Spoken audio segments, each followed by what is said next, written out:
kesalahan kita manusia ini, Mas. Seringkali kita menganggap kita masih punya waktu untuk memeluk orang tua kita. Kita masih punya waktu mungkin nanti untuk berbaikan, untuk meminta maaf. Kita mungkin masih punya waktu untuk melakukan hal-hal yang kita inginkan. Tapi pada kenyataannya kan seringkali enggak.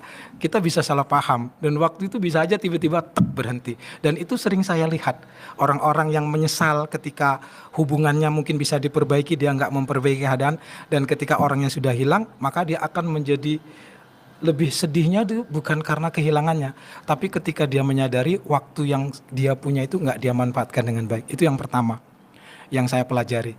Dan yang kedua, secara jujur saya bisa melihat rupanya, ya bisa saja saya salah ya. Tapi kalau menurut saya yang saya pelajari setelah saya jadi dokter berpuluh-puluh tahun itu, saya melihat ternyata nggak ada orang-orang yang benar-benar tegar, itu nggak ada. Orang yang benar-benar kuat dan tegar itu nggak ada. Orang yang terlihat tegar ada. Orang yang berpura-pura tegar mungkin ada gitu. Nggak ada orang yang benar-benar tahu hidup ini akan membawa dia kemana gitu. Dan itu sebenarnya mungkin lumrah gitu. Ya nggak apa-apa. Jadi kalau kita mungkin bisa melihat ya, orang-orang yang terlihat mungkin tenang, seperti tahu banyak hal.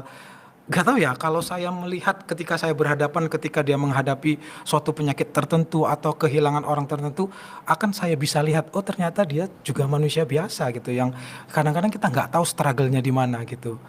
Nah mungkin benang merahnya kalau saya boleh berpesan, walaupun mungkin saya bukan orang yang mungkin punya kapasitas yang cukup ya untuk memberikan pesan, karena saya juga mungkin masih banyak salahnya.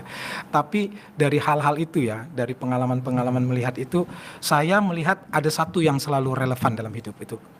Selalulah kita berbuat baik aja kepada orang. Karena berbuat baik itu nggak akan pernah salah. Meskipun kadang-kadang itu seperti kayak kita ada satu titik kita merasa kok dimanfaatin atau nggak pernah ada yang salah dengan berbuat baik, karena ketika kita berbuat baik itu selalu relevan dengan menghadapi kondisi-kondisi pasien yang berbagai macam seperti itu.